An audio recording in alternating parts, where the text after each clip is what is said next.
Welcome once again to the Russell Brown Show. In this episode, we're going to be talking about capturing your very first video with a Ricoh Theta Z1. Now I'm going to start first here on my iPhone. Let's go to my iPhone right now and you can see my interface right here. I'm currently connected to my Theta Z1. Check this out. I'm capturing a video and I'm shooting in 4K.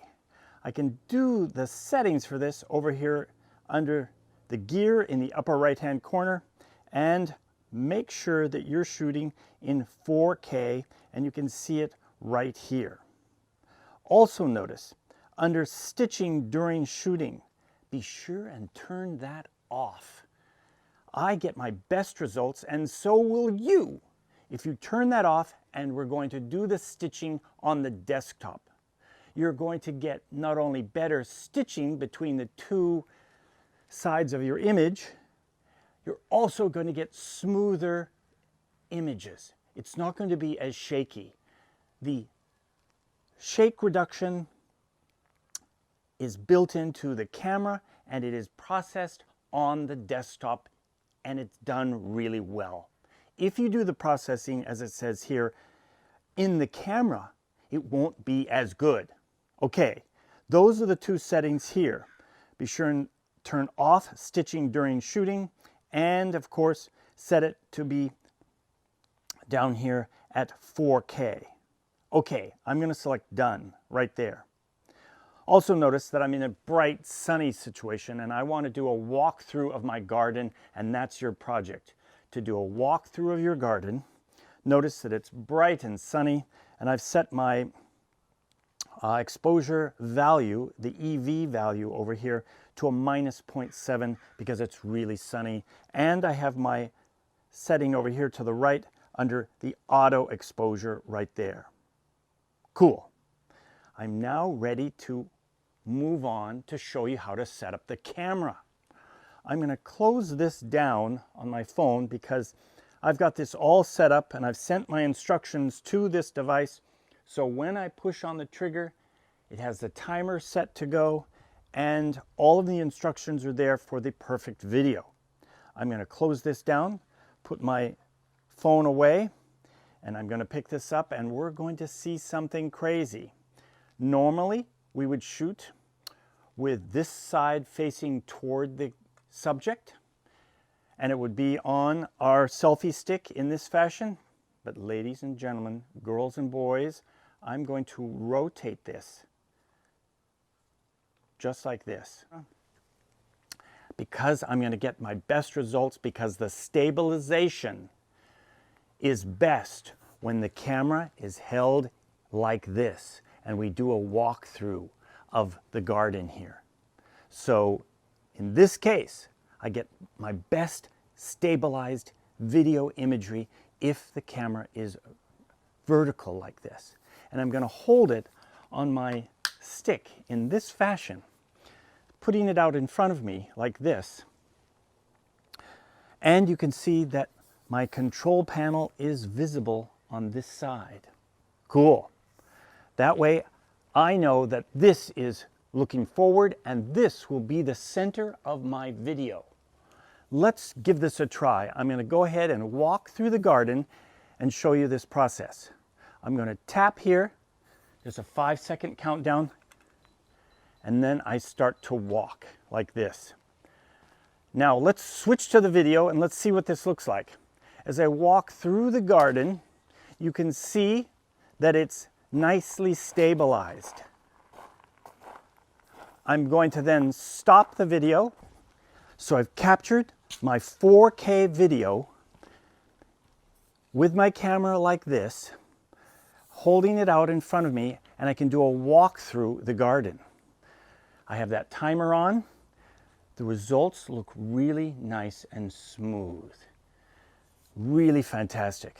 So let's now go to the desktop where I'm going to demonstrate how I'm going to process this, essentially a raw image, because it's two images, the dual fisheye images that I need to process on the desktop and merge them together and stitch them. That's the secret. let's get going. Okay, here we are on the Macintosh desktop. We're going to continue the second half of this presentation where we're going to process the video files that we just captured. Now, let's review why I set the settings on my camera so that the stitching would be done on the desktop. I'm going to double click here on this first video file and then play it for you right now. This video file was created and stitched directly in the Ricoh Theta camera. Check how wobbly and shaky it is here in the center of this video file. I don't like that. So let's close this down and take a look at this second version here. This version was stitched on the desktop, and that's what we're going to do. I'm going to play this video. You'll notice how nice and smooth it is here in the center. It's stabilized. Also notice there's no strong defined edge where the two halves are stitched together. Wow. Okay, let's now show you how to capture and process your video files from your Ricoh Theta Z1 here on the desktop. First, I'm going to go down here on the Macintosh and use something called image capture. It's a great application for bringing in your video files or your still images directly from your Ricoh Theta Z1. Now, of course, I have my Ricoh Theta Z1 directly connected with a USB cable, and I can now select one of my video files, the dual fisheye video files, and of course, I earlier said that this was a RAW file, but I was in error. This is not a RAW file. It does not have all of the properties of a RAW file that you'd find in a still image. Okay, now we know. Here's the video file I want to capture. You can capture it to your desktop, or you can assign an exact folder. In this case, I can just go to my desktop. I can select download, or in fact, I can download all of my files. In this case, I'll just download one. Selecting download, it will then go to my desktop, as you see over here. I double tap on this video file, play the video file, and you can see the dual fisheye capture. This is not going to work well for us when we're working in Adobe Premiere Rush, so we need to turn this into an equirectangular video. And the video will look like this, as we saw earlier. Perfectly smooth and stitched together. Fantastic. Okay, let's give this a try. To stitch it on the desktop, you need to download an application called Ricoh Theta. You can, of course, download Ricoh Theta from the Ricoh site. Here on the screen right now, you can see the path that you can take to download this application. Now, I'm going to take the original dual fisheye version that I captured on my Ricoh Theta Z1, and I'm going to drag it into this window. It's then going to indicate that it's going to create an output file and save it, in this case, to my desktop. You would then start this process, and the results will be the file that you saw earlier right over here. So this is how you go from the dual fisheye to the equirectangular video. That's all it takes. This processing is quick and fast, but you want to end up with something that looks like this. And when you play the video, of course, it's nice and smooth right there in the center. We can use this video in Adobe Premiere or Adobe Premiere Rush and start our project that way.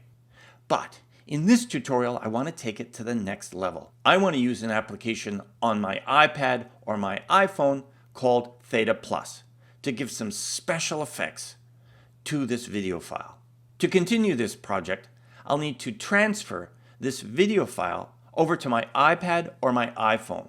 There's several ways to do that. The one I prefer is to right-click here on the video file, go down to Share, and then over to AirDrop right here. This is a really convenient way of being able to transfer it, as you can see here, over to my iPad easily and quickly. You can use a variety of different ways, but this works well. Let's now switch over to my iPad now and continue this process. Okay, here we are on the iPad, and here's the video that we transferred over. I can select the play button, and we can see it playing perfectly here. I could then use this video in several other applications, including Theta Plus. I'm going to go here over to Theta Plus right here. And of course, I downloaded this application from the Apple Store. Over here, notice that I have the video content icon selected. And here's that video that we transferred onto the iPad. I'm going to select it here in this application. It starts to play. Okay, the next step in this process is to select Edit right here. Now we can start to have many more controls and ways of adjusting this video. The first one we're going to take a look at is Tiny Planet, right here. Tapping on Tiny Planet, I can then preview how this will appear as a tiny planet. I can use 2 fingers here on the screen to zoom in or pinch to zoom out. I can tap with a finger and rotate the tiny planet around. I could then find the exact tiny planet I was looking for and then select the checkbox in the upper right hand corner and export this as a video file. Cool, let's check this one out. Over here I'm going to select flat right here. Okay, in the flat view we can then see the original video, but we have the added ability to move and target what's happening in the center of our video file. I'm tapping with my finger and dragging to the left or the right, and I can then see where I'm going, directing the video here in the center, or see myself as I walk through the garden. Just by tapping and moving this, to adjusting and sliding this over. Once again, I would check the check mark in the upper right hand corner and then export this video file. Okay, let's check out this next technique right here called straight. Tap on straight. Wow, it's stretching the video and distorting the perspective, but you can take it even farther. Pinch in on the screen here with 2 fingers, and you can then extend the distortion even farther. It's a really, really interesting effect that speeds up your travel through the garden. And once again, if you like this video clip and you want to use it in Premiere, tap again on the upper right hand corner, the checkbox, as you see here. And then over here under Share, right here, I can then share this video and save it to my camera roll by tapping it right there. So there you have it.